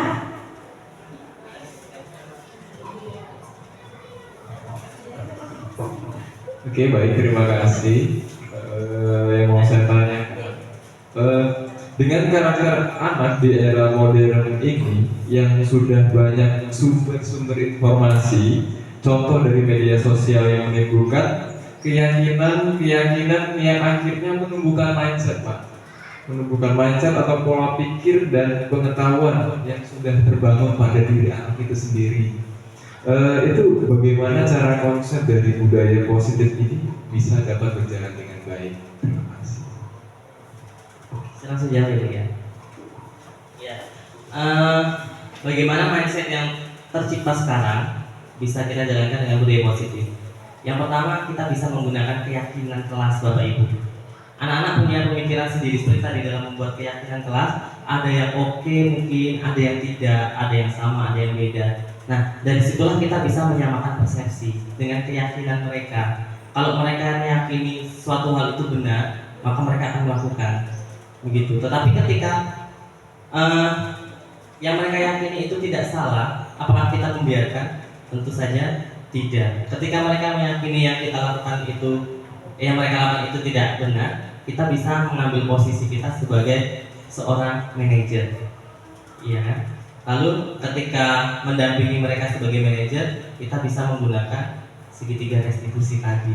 Kita tanyakan apa yang mereka pikirkan, lalu apakah pemikiran mereka itu sesuai dengan keyakinan yang benar. Kita juga bisa menambahkan tadi kan ada nilai-nilai kebajikan universal. Jadi kita bisa menambahkan nilai kebajikan universal. Apakah itu sesuai dengan nilai kebajikan mindset yang kamu miliki atau tidak? Nah, begitu jawaban dari saya, Pak Yesen. Iya, terima kasih. Mungkin ada lagi? Iya, Bu Siska.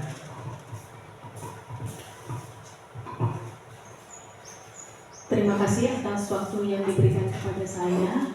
Saya mau bertanya, untuk penerapan segitiga restitusi itu kan ada 3.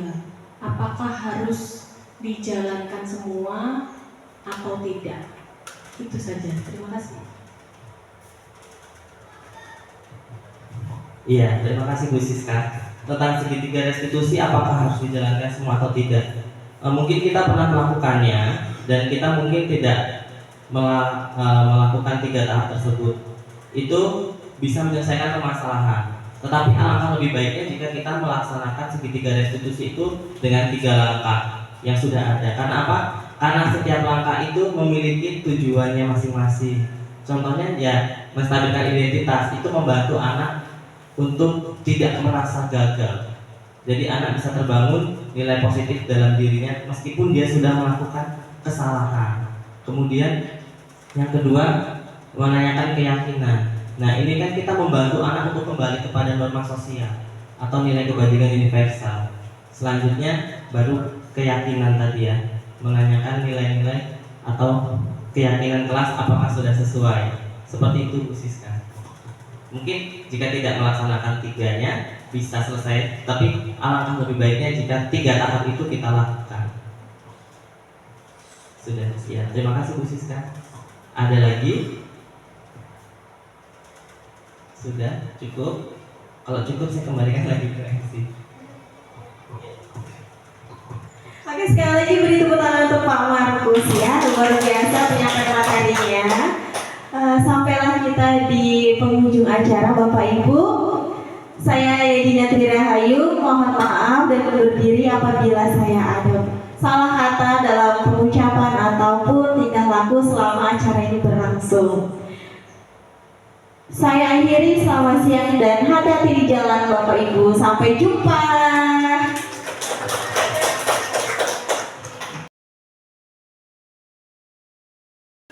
Selamat pagi anak-anak.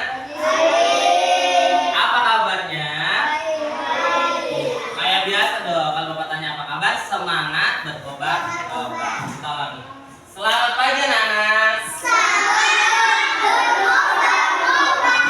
Iya, bagus semangat ya. Tepuk semangat dulu kalau gitu. Tepuk semangat.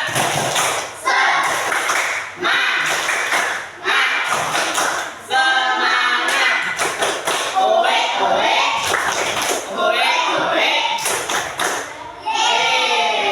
Iya, nah. Anak-anak Pak Markus tanya, anak-anak tahu nggak peraturan? Tahu. Peraturan itu apa? Coba angkat tangan. Evelyn.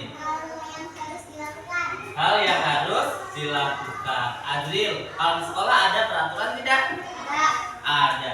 Kalian tahu nggak peraturan itu dibuat oleh siapa? Jeremy. Dari sekolah. Iya, peraturan yang ada di sekolah biasanya dibuat oleh sekolah atau oleh bapak ibu guru dengan tujuan agar pembelajaran di sekolah kita dapat terlaksana dengan baik. Nah, anak-anak pernah nggak diajak membuat peraturan? Tidak. Tetapi yang menjalankan siapa? Kita.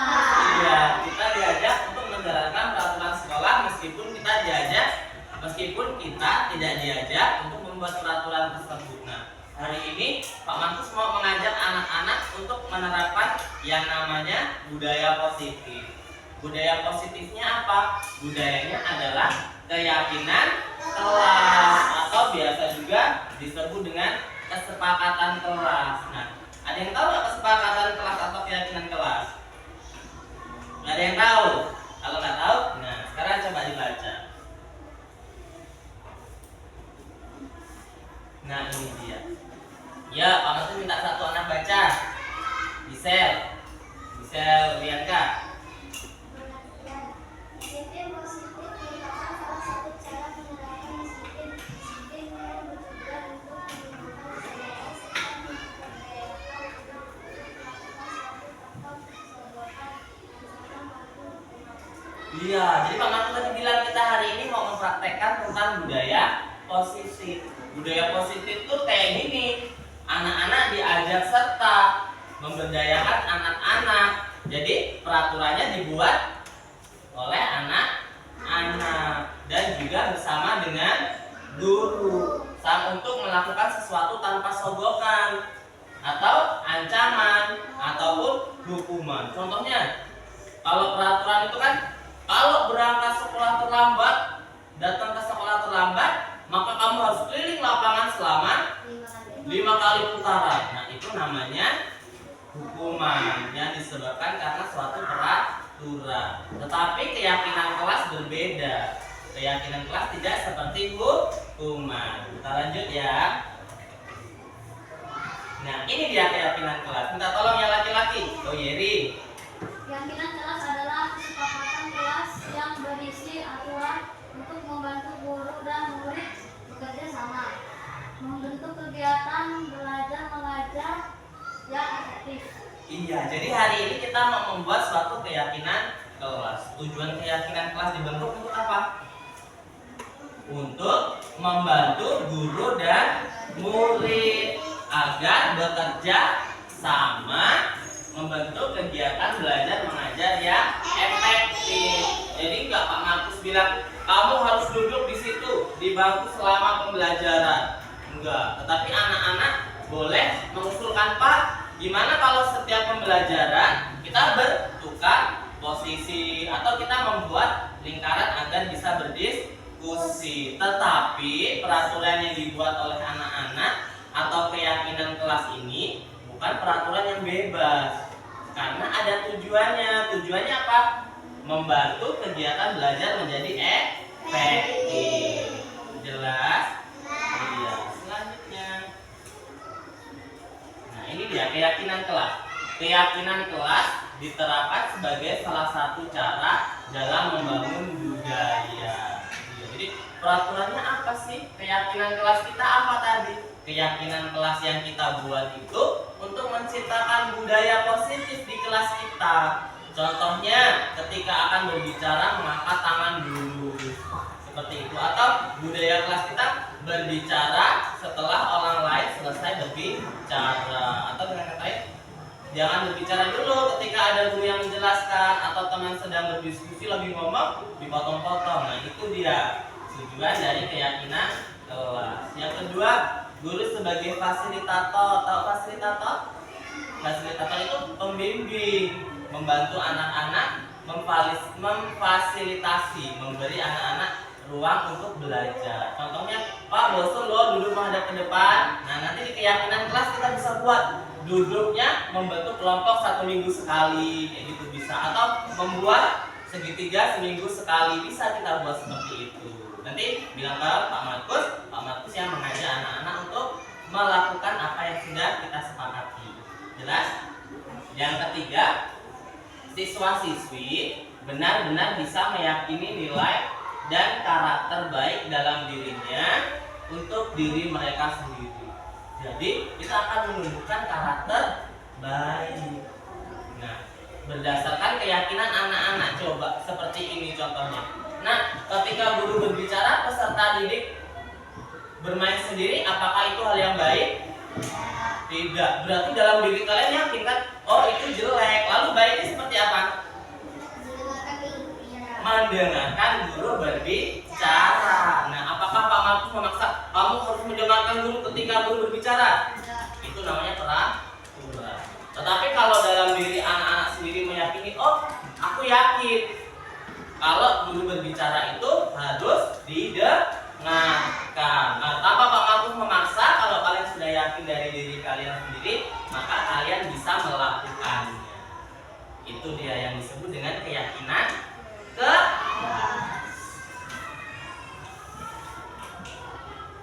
Nah, ini dia tujuan dari keyakinan kelas. Minta tolong bacakan dari Zira, nanti satu-satu kayak biasanya ya. Jessica.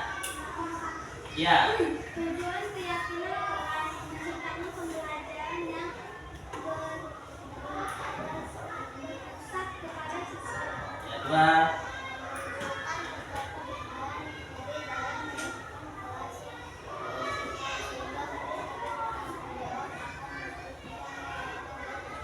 Ya. Clean. Menumbuhkan komunikasi efektif antara murid dan guru. Selanjutnya. Bukan tujuan pendidikan yang Orientasi. Iya, inilah tujuan dari keyakinan kelas yang akan kita buat. Yang pertama, menciptakan pembelajaran yang berpusat pada murid. Yang kedua, memunculkan keterlibatan murid dalam menentukan kelas yang diimpikan sehingga murid lebih bertanggung jawab akan keputusan yang mereka buat. Jadi anak-anak diajak untuk bertanggung jawab. Kalau di depan nanti kita sudah membuat keyakinan kelas kita datang tepat waktu atau datang 15 menit sebelum bel berbunyi. Nah, kalau seperti itu berarti kalian dari diri kalian sendiri tanpa perlu Pak Markus paksa, tanpa perlu ada peraturan bahwa harus dihukum. Kalian sudah sadar dari diri kalian sendiri bahwa harus melakukan itu. Jadi anak-anak lebih bertanggung jawab. Seperti menyelesaikan tugas tepat waktu, tanpa harus gurunya marah-marah, tanpa harus diingatkan oleh temannya atau orang tua di rumah tahu, oh, aku punya tugas dari Pak Markus hari ini, maka tugasnya harus aku selesaikan. Jelas ya? Tahu pola profil pelajar Pancasila? Ada berapa? 5. Profil pelajar Pancasila ada berapa? Ada? Pelajar Pancasila beriman dan bertakwa pada Tuhan Yang Esa dan berakhlak mulia, berkebinekaan global, gotong royong mandiri, kreatif dan bernalar kritis. Nah, itu salah satu tujuan yang akan kita capai dengan adanya keyakinan kelas. Tolak ukur keberhasilan. Nah, gimana sih keyakinan kelas kita ini bisa tercapai?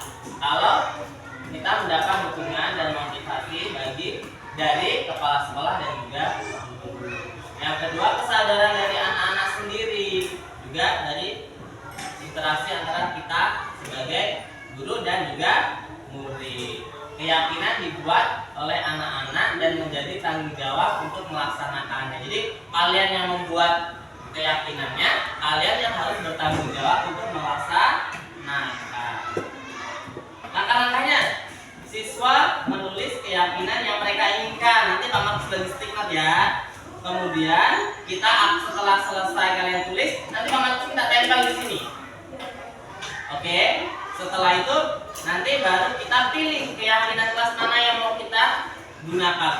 Kalian ada 16 anak, semuanya nulis berbeda-beda, tapi nanti kita pilih beberapa saja yang akan kita gunakan. Nanti untuk yang lainnya bisa kita gunakan setelah keyakinan yang kita pilih ini terlaksana dengan baik. Selanjutnya, mengubah keyakinan kelas menjadi kalimat positif. Kalimat positif itu tidak ada larangan. Contohnya, tidak datang terlambat. Oh, ada kata tidak kan? Nah, kita rubah kalimatnya menjadi kalimat positif bisa? Bisa dengan datang tepat waktu. Begitu. Selanjutnya, mengecek dan menyepakati keyakinan kelas. Ini dia langkah-langkah yang akan kita lakukan. Nah, siap? Bisa terpikirkan apa yang mau ditulis? Bisa ya? Sudah ya? Oh, kayak mana sih kelas kita ini biar efektif? Tadi kan kelasnya dibuat agar efektif. Tahu efektif kan? Agar kelasnya bisa belajar dengan keadaan yang baik, mendukung anak-anak untuk belajar. Ada pertanyaan sebelum Pak Markus bagi stigma?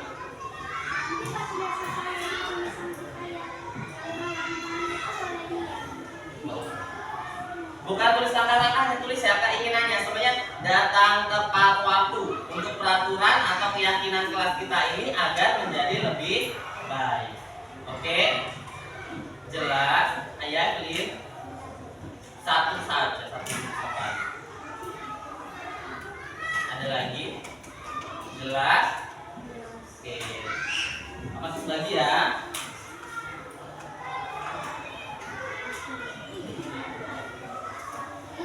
Baik. Gak apa-apa, nanti kita periksa bareng-bareng.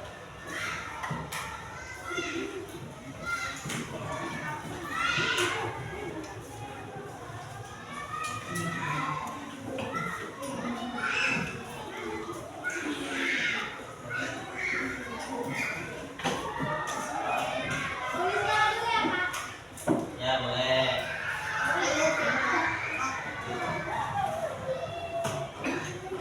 Kalau sudah lemnya di atas, yang muncul ini di atas.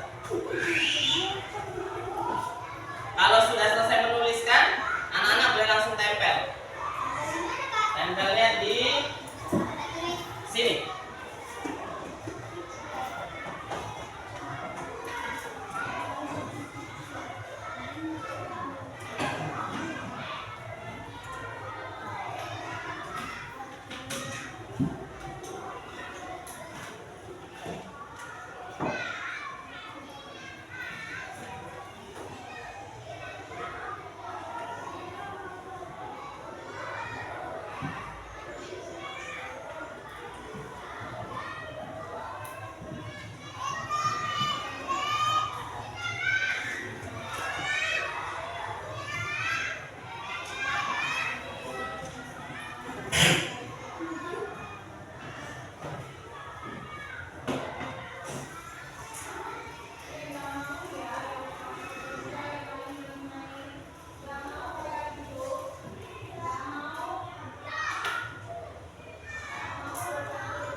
Yuk tempel yang sudah boleh.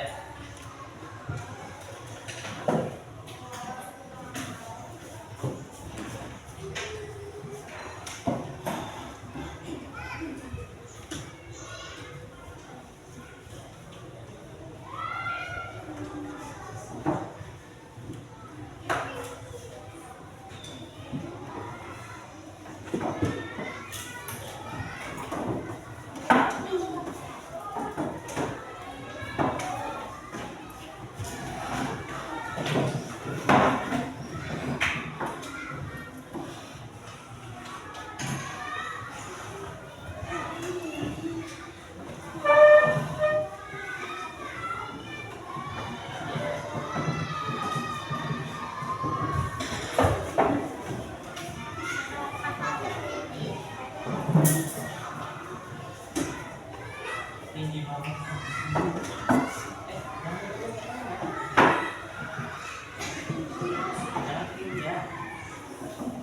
Tidak. Nah, sekarang Pak Markus minta satu anak Catherine aja langsung.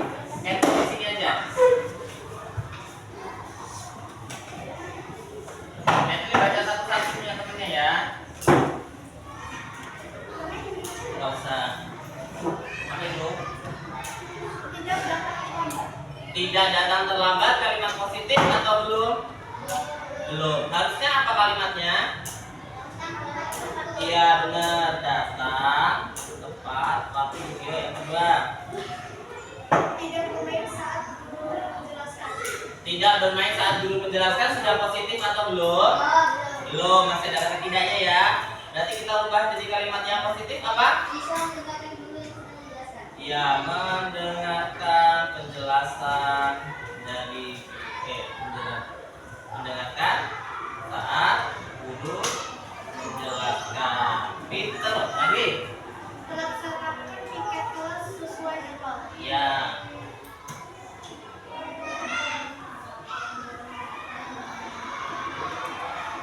Ini. Datang tepat waktu sudah ya tadi ya. Dua lagi. Datang ke sekolah tepat waktu. Sama lagi.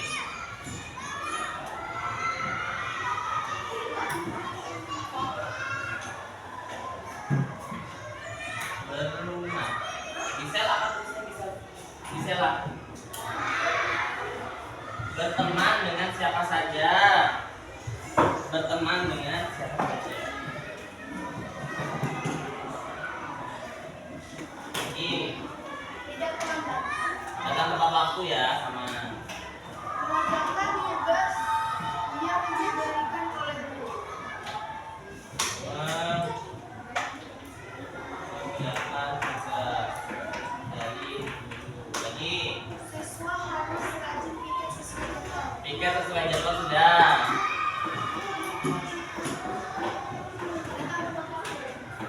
Datang tepat waktu, sudah.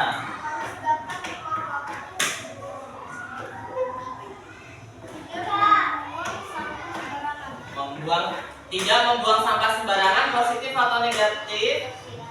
Iya, masih dalam tidaknya ya, berarti dibuat positif menjadi membuang sampah pada tempatnya. Iya.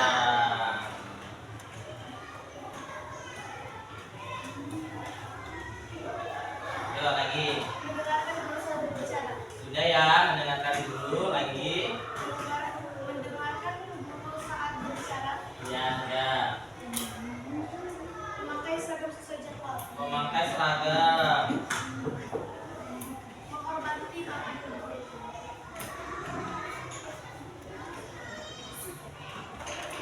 Jadwal. Menghormati. Pak. Ya. Terima kasih, silakan ibu. Nah, inilah keyakinan kelas yang sudah anak-anak tulis. Ada berapa? 8. Yang pertama, datang tepat waktu. Yang kedua, mendengarkan saat guru menjelaskan, melaksanakan piket sesuai jadwal, berteman dengan siapa saja, mengerjakan tugas dari guru, membuang sampah pada tempatnya, memakai seragam sesuai jadwal, menghormati bapak ibu guru. Nah, inilah keyakinan kelas yang anak-anak kelas terima. Apakah semuanya akan disepakati? Atau ada yang mau dikurangi, Pak? Gak usah lah yang itu. Atau sudah pas semua? Kita sepakati yang ini? Oke, karena ini adalah kesepakatan kelas kita bersama, jadi nanti Pak Markus akan tulis, kita akan cetak, kita buat dalam kertas karton nanti ya. Setelah ini kita akan buat dalam kertas karton, kemudian akan kita tempel di dinding kelas kita, agar nanti anak-anak bisa saling mengingatkan satu dengan yang lain, juga mengingatkan diri sendiri. Ingat ya, keyakinan kelas ini berdasarkan dari diri kita sendiri. Tidak ada hukuman. Pak Markus tidak akan menghukum, tetapi kalian harus sadar bahwa kalian sudah melakukan hal yang tidak sesuai dengan kesepakatan kelas kita. Oke? Oke? Oke, Pak Markus ucapkan terima kasih karena sudah membuat keyakinan kelas. Untuk tempel di kartonnya akan kita lakukan selanjutnya. Nah, kita beri tepuk yang hebat untuk kita semua. Tepuk yang hebat. Wow, wow. Wow. Terima kasih. Ya.